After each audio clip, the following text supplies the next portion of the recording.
não tenho a certeza se nós estamos perante um problema acrescido ao que tínhamos.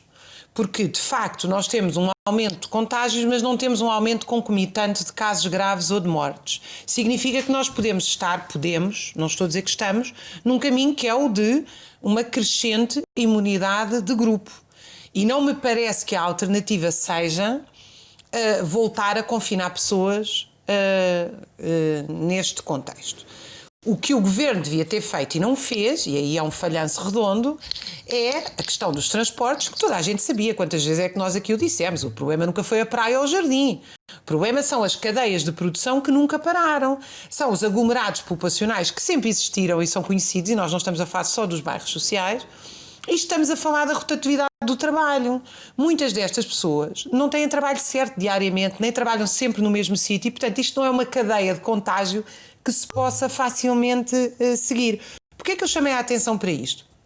Porque se estamos a ganhar imunidade de grupo e o Serviço Nacional de Saúde consegue corresponder e as mortes são muito reduzidas, o problema que mostra a questão da região de Lisboa e Val do Tejo não tem a ver com o Covid, tem a ver com a vida das pessoas antes e depois do Covid. Porque viver em prédios apinhados, sem espaços verdes, ter que andar todos os dias 2 horas para lá e 2 horas para cá em transportes públicos apinhados, não ter acesso a lazer, não ter um trabalho fixo e seguro, tudo isso é um problema para estas pessoas muito mais grave para a maioria delas do que é o Covid. E esse problema já existia antes do Covid e, pelos vistos, vai continuar a existir depois do Covid.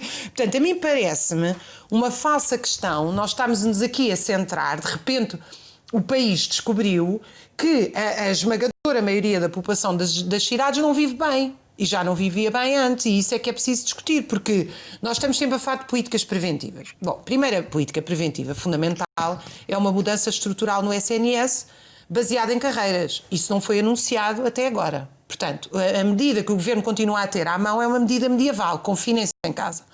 Agora até é uma medida classista, porque vejam bem, o que se passa é o seguinte: o distanciamento social está a impedir o distanciamento físico. O que é que eu quero dizer com isto? A nossa divisão em classes sociais que vivem em condições muito diferentes está a impedir que nós possamos cumprir medidas de distanciamento físico que nos protegem da doença, se é que o caminho agora é desproteger-nos da doença em camadas onde é possível ganhar imunidade. E isto para mim continua a ser uma questão para a qual eu não tenho resposta.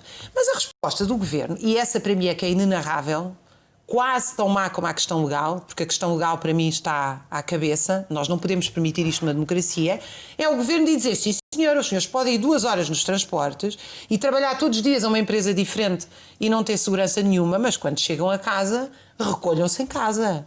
O quê? Ir conviver para a rua com os vossos amigos, não pensem nisso. Festa, impensável. Ou seja, há aqui uma política quase de... Acho que é uma coisa moral. Claro, isto faz lembrar as velhas políticas dos vícios. Ai sim, é como o pedinte que pediu dinheiro para comer e responderam-lhe se fosse para ir ao cinema. E alguém lhe respondeu: não, se fosse para comer eu dava-te para ir ao cinema, isso é um luxo, quer dizer...